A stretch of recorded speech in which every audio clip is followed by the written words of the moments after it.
in northern Israel has killed at least 44 people. The crash happened at a gathering for tens of thousands of ultra-Orthodox Jews on Mount Meron. Our correspondent Harry Fawcett's near the scene. He's going to be updating us shortly. First, this report from Sarah Khairat. Emergency services rushed to the scene where tens of thousands of ultra-Orthodox Jews had gathered for the Lag BaOmer annual pilgrimage. What started off as an all-night gathering of prayer and dance at the bonfire festival ended with these chaotic scenes.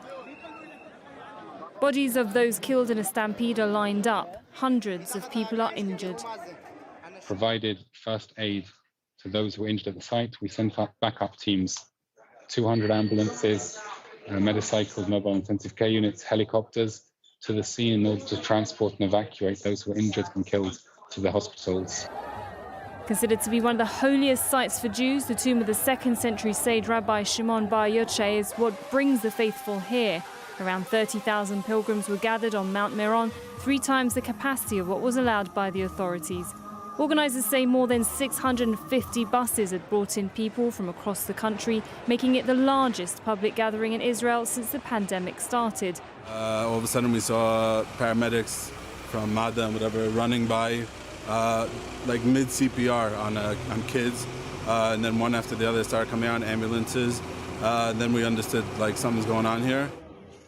Private bonfires at Mount Meron were banned last year due to coronavirus restrictions. The lockdown measures were eased this year after Israel's rapid COVID-19 vaccination program has seen more than 50% of the population fully vaccinated.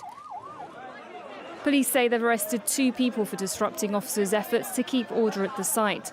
And Israeli Prime Minister Benjamin Netanyahu has described the stampede as a heavy disaster. Sarah Khairat, Al Jazeera. OK, let's talk to Harry Fawcett, who's on the scene. Harry, Sarah's package there just showing us some of the chaos and fear that there was at the event. What's the latest that we know about this?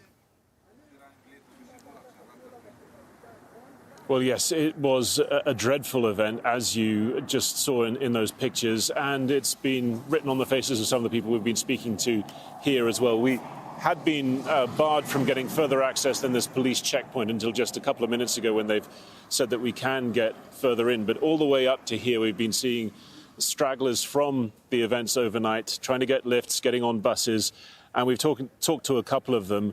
One young man said that it was a crime carried out by the police, accusing the police of preventing people from getting access to one potential exit route out of the crush.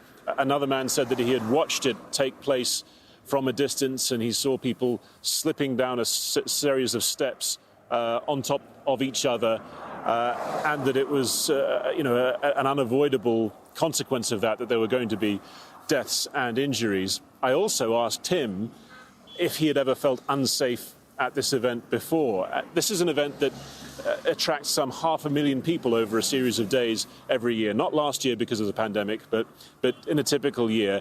And he said yes, every time. He said it was a miracle that nothing like this had happened before, because of the lack of organisation, because of the difficulty of access for emergency services, and for the sheer sort of chaos and crush that attends each time that this biggest religious festival in Israel takes place. So, as well as the buses which have been coming to evacuate the last remaining festival goers, there have also been buses bringing more police in to carry out a major investigation into how this happened, and there will be answers that will be sought from quarters, both in terms of the organisers, in terms of the police, in terms of the government, for allowing this to go ahead in such great numbers in such a small, under-resourced, under-equipped, it seems, site. Harry, I know we're going to be coming back to you in the next few hours as this unfolds, but for now, thanks very much indeed. Palestine's first parliamentary elections in 15